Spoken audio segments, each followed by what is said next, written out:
As the world passed into the second half of the 20th century after the birth of Christ, Western man was confronted for the first time in history with the problem of whether his world and his works would outlast the century, whether his culture would survive.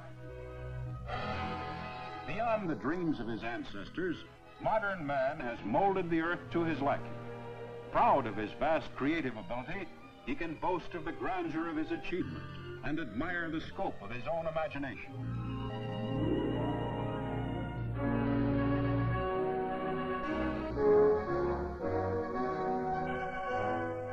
But that very knowledge which enables him to build is the knowledge that has taught him to destroy. And in the 20th century, man's capacity for destruction was demonstrated on a terrifying scale. Yet none can deny that man's progress in material things is today at its highest peak. In an industrial age, the worker has achieved, through technological advances, a level of production never dreamed of at the beginning of the century.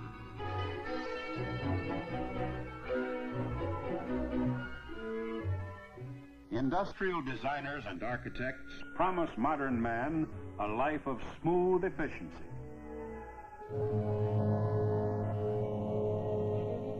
Material progress, which has given man so many new conveniences, has at the same time speeded up the tempo of his life. But with the acceleration of his existence has come a nervous tension, which is the outstanding feature of our age.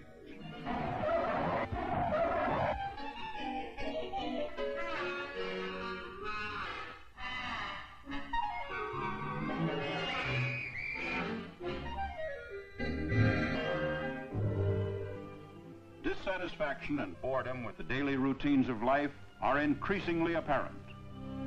And no matter how streamlined the design of modern living, everyday tasks in the 20th century are often regarded with distaste.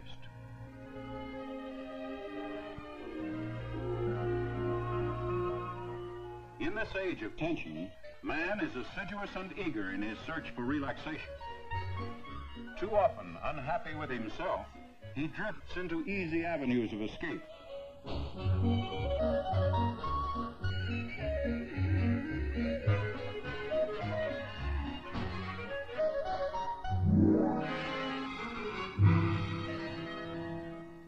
Creatively reflecting the anxious temper of the times is modern art. An impatience with old-fashioned forms and limitations had launched the 20th century artist on a restless search for new ways of expression and for new techniques. Today's wide acceptance of modern art indicates that the public, too, shares that restlessness. The future role of art in a mechanized world is of deep concern to such distinguished critics as Britain's Herbert Reed. During the past 50 years, all the arts have had to accept the triumph of the machine. Traditional forms of painting and sculpture have no function in our streamlined existence. If they are to find a place in the civilization of the next half-century, the visual arts must effect a compromise with the machine. This can be done only within the terms of what we call abstract art. But abstract painting and sculpture will hardly provide the emotional release which millions now seek at popular spectator sports.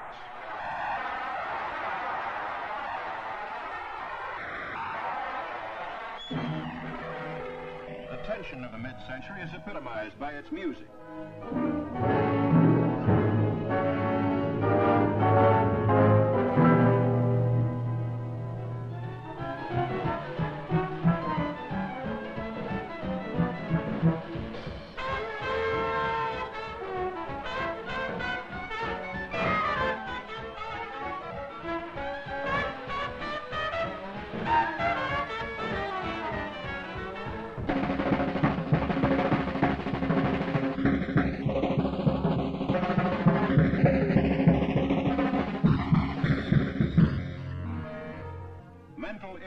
And the breakdown of the individual personality have become the medical profession's great new problems.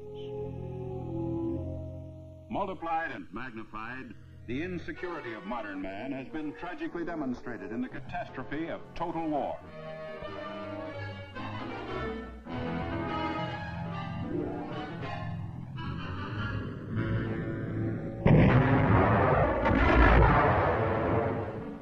And the first half of the 20th century saw a new terror loosed upon the world.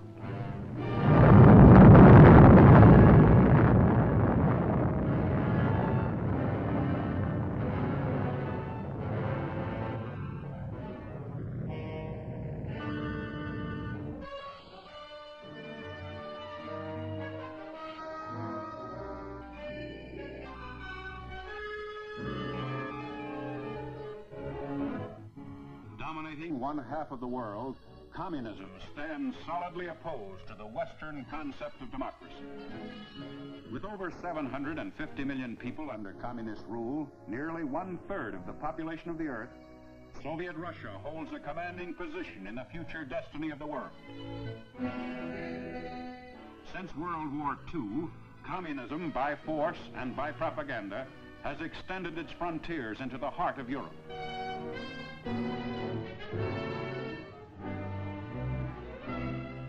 Russia's newest and possibly most important gains have been in the Orient, where 500 million Chinese have been herded into the communist camp.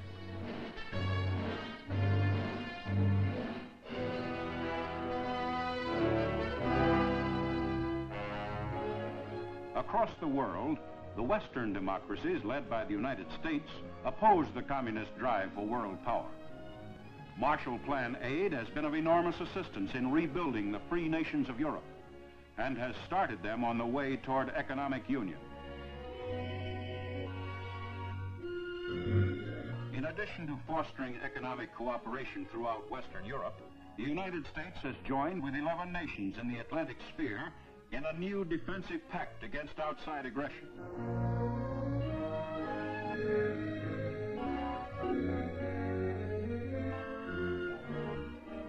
Implementing the pact, America's military assistance program for Europe has provided arms for those Atlantic Pact countries which are in need of them.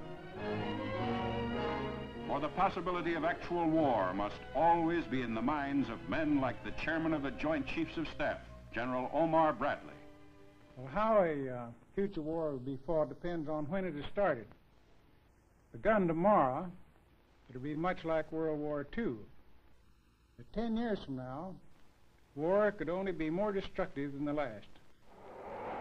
Science and technology, with their development of guided missiles, target-seeking projectiles, and other weapons, has multiplied tremendously the destruction possible on the battlefield, at sea, and in the air.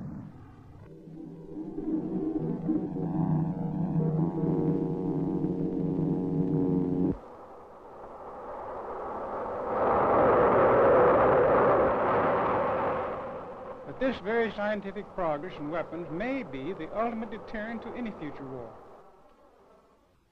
The more I work on the plans for defense, the more I'm convinced that war is not inevitable, and that our defense plans are only a part of our strategy for a lasting peace. Of dramatic importance is the newly won independence of 6 Asiatic countries. The second half of the century will expose them to world forces from which today they seek to remain aloof. In India, freedom from British rule, long a dream of the venerated leader Mohandas Gandhi, was realized just before his death. The staggering job of guiding India's millions in this critical period fell to his follower, Pandit Nehru, who knows that India, to resist the infiltration of communism, must quickly consolidate her new position. In the worldwide shifts of political influence, the Western powers still stand as the bulwark against communism. Do not suppose that half a century from now you will not see 70 or 80 millions of Britons spread about the world and united in defense of our traditions, our way of life, and the world causes which you and we espouse. Let us then move forward together in discharge of our mission and our duty, fearing God and nothing else. The champions of the Western concept of democracy are everywhere derided by the Stalinist mouthpieces, men like Britain's communist chief, Harry Pollitt. The working people of all capitalist countries will become the masters of the wealth they produce, as in the Soviet Union, China, and people's democracy. Poverty, unemployment, and war will be abolished. Mankind will rise to heights of social, economic, and cultural progress undreamed of in the past. All roads will lead to communism, and British and American imperialism can do nothing to stop this inevitable development. But in the United States, an overwhelming majority of citizens feels that communism is not the inevitable development.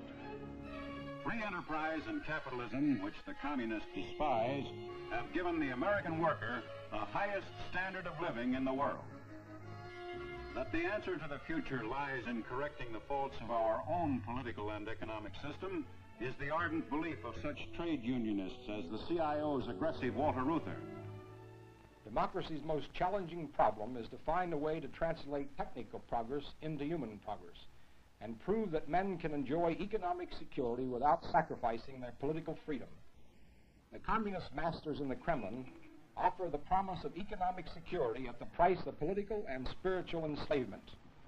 While rejecting communism, American labor is equally determined to resist the abuse of economic power in the hands of the great monopolies. While labor maintains that the rights and dignity of the individual are superior to the claims of the state, we also insist that people are more important than profits and that human rights come before property rights.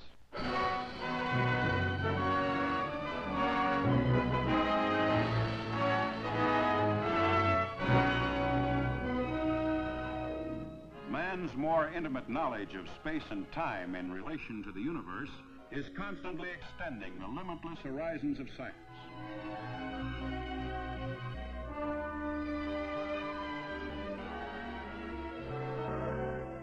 And as the 20th century reached the halfway point, the scientists' dream of unifying the basic concepts of the universe continued to occupy the genius of Professor Albert Einstein.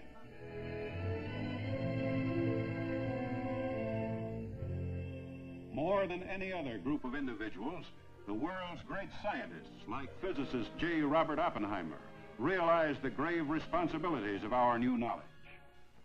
Science has profoundly altered the conditions of man's life, both materially and in ways of the spirit as well. It has extended the range of questions in which man has a choice. It has extended man's freedom to make significant decisions. No one can predict what vast new continents of knowledge the future of science will discover. But we know that as long as men are free to ask what they will, free to say what they think, free to think what they must, science will never regress, and freedom itself will never be wholly lost. The application of this scientific knowledge has a direct bearing on the everyday life and habits of the average man.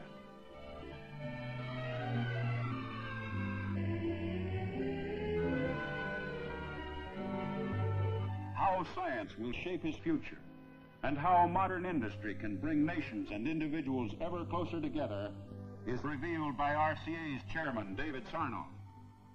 In the next half-century, people will see as well as hear around the world. Pocket-sized radio instruments will enable individuals to communicate with anyone, anywhere. Newspapers, magazines, mail, and messages will be sent through the air at lightning speed and reproduced in the home. But material progress alone has not solved the problems which still plague mankind. With all the advantages provided him by the industrial age, he is more than ever in need of knowledge and understanding to help him solve his difficulties. To gain this knowledge, we have a free and democratic system of public education existing in the Western world, which has undergone a very encouraging development in this century. But mankind still has far to go in its universal search for knowledge. Because of this search, the deep need for more and better education for all citizens in this troubled world is a constant challenge to such eminent educators as Harvard University's president, James Bryant Conant. The appraisal of the schools by our citizens is of paramount importance in this mid-20th century. This is true irrespective of the role that education plays in the grim ideological struggle of our times. For if I'm right that our American system of public education is the symbol of the special contribution which this republic has made to the concept of democracy, the future of the undertaking has significance which far transcends the immediate issue. It is rather in a demonstration that a certain type of society, long dreamed of by idealists, can be closely approached in reality. A free society in which the hopes and aspirations of a large fraction of the members find enduring satisfaction through outlets once reserved for only a small minority of mankind. For men still hope they are halfway to a world of freedom, peace, and harmony. Today, this hope is embodied in the organization of the United Nations. For survival rests now more than ever on honest cooperation among nations. In the second half of the 20th century, man must determine whether or not future generations shall live in freedom and at peace.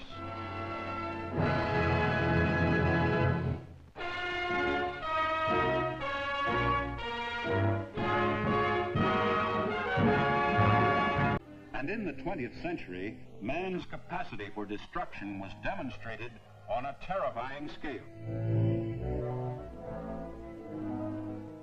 Yet none can deny that man's progress in material things is today at its highest peak. In an industrial age, the worker has achieved, through technological advances, a level of production never dreamed of, holding the earth to his liking. Proud of his vast creative ability, he can boast of the grandeur of his achievement and admire the scope of his own imagination.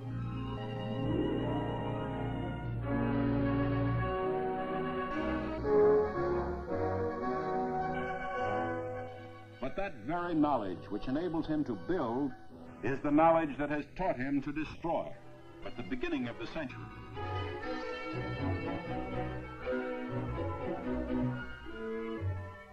Industrial designers and architects promise modern man a life of smooth efficiency.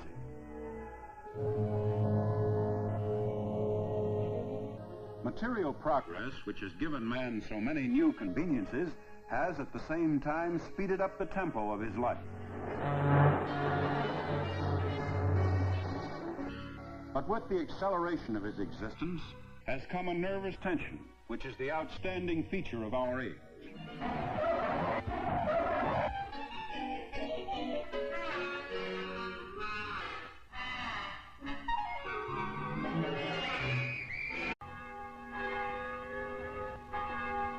As the world passed into the second half of the 20th century after the birth of Christ, Western man was confronted for the first time in history with the problem of whether his world and his works would outlast the century, whether his culture would survive. Beyond the dreams of his ancestors, modern man has